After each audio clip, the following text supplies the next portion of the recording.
coming to you from the Cannes Film Festival. I thought it'd be fun to do a short little video that just kind of shows you around the area. Behind me, you see those staircase, the red carpet, the iconic red carpet of Cannes. Going up that staircase there, that bus ever gets out of the way. And over here, you can see a whole bunch of ladders. When there's a premiere going on, there are journalists so deep that they have ladders on top of ladders on top of ladders, just a wall of cameras. Even though I'm just right across the street from it, you can't see anything from over here when there's actually a premiere in progress. So behind me, this building, this is the backside of the theater building I was just showing you. Over here is the pickup location for your tickets, your badges and whatnot. Kind of almost a behind the scenes area as you see some of these vehicles. I think those, they may have even just dropped off red carpet attendees. But when you're right here, you start to see some of these massive yachts that places rent out to host parties here in the harbor.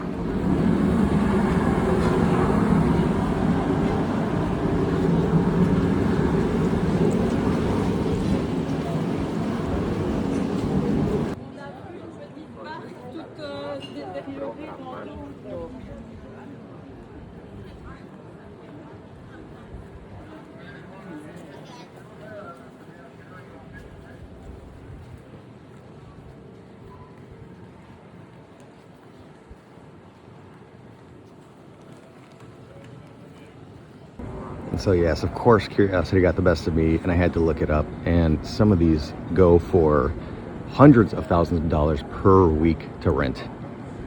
Slightly out of my price range at this current juncture. So I'm basically just continuing to walk around the building. You can't quite see it right now because there's a lot of tents in the way. But I'll show you that in a little bit. But yes, here is the harbor where you see a lot more boats, people that have sailed in.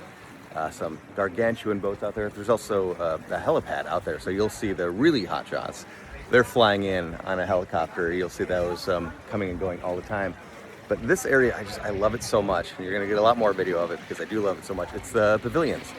And I kind of think of it as like the United Nations of film because all these different countries, I mean, I think there's 60 different countries represented this year that have pavilions to show off and try to entice filmmakers to come and make their movies in their country, showing off, whatever kind of financial incentives or just the beauty of their country.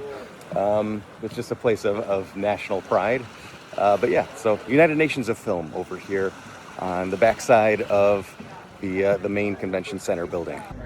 So I've got the pavilions in front of me and behind me. This is the marché, the market, full of film exhibitors, people with finished films looking for distribution, or it's a great place for, actually down there is where you see the entry for the marché, place for filmmakers who maybe they've got some funding, maybe they've got a lot of funding to start to make those connections with people that will in the future pick up their film for distribution.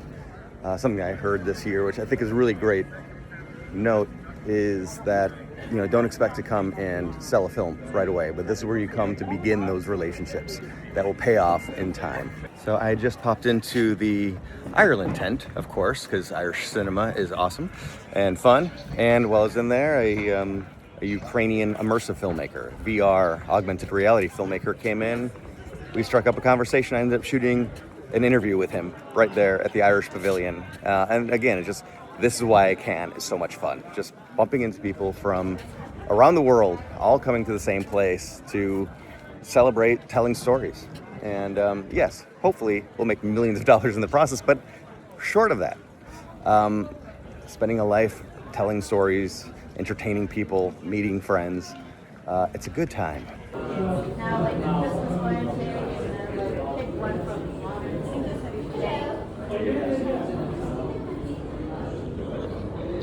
So yeah, this is where you really get a feel for just how many films are made around the world. Also, you can get a general vibe of what kind of movies people are making, which also reflects then what's selling. I'm here on a Tuesday, so this is sparse, and it's lunchtime, so there's not a lot of people. Usually these are full of people having meetings, executives and filmmakers.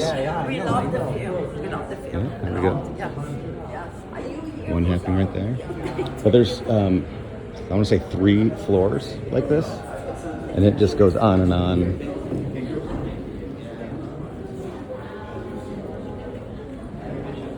So I am out oceanside now to give just a different perspective. Again, you see all those tents there, those are the pavilions, and then you have the Marché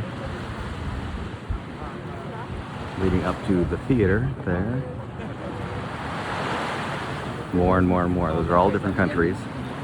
And note all of the massive, glamorous hotels right on the ocean front there. You see different ones were rented out by different organizations, different film companies, largely. There are also official events in some of those hotels. I'm going to make my way down to the Carlton down here, where there are other exhibits to see in that building there. But, you know, in the foreground, there's all sorts of other event spaces. All of it. Wherever, it seems. Oh, and I have yet to enjoy this, but they have movies on the beach. Cinema de la Plage. Okay, so then we're going to leave it here, and I'm just noticing as a helicopter is taking off in the background there. I just spent my day, I just did an interview at the American Pavilion down there, and now we're having a party here at the UK Pavilion.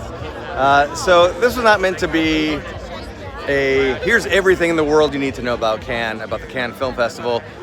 I don't know that, but I just wanted to give you a little bit of a lay of the land and a look around, because it is such a fantastic place to go. I probably have used that word a number of times, but it's right. It works. You know, spending this time meeting new, exciting, fun people, all people that are creative, they're filmmakers.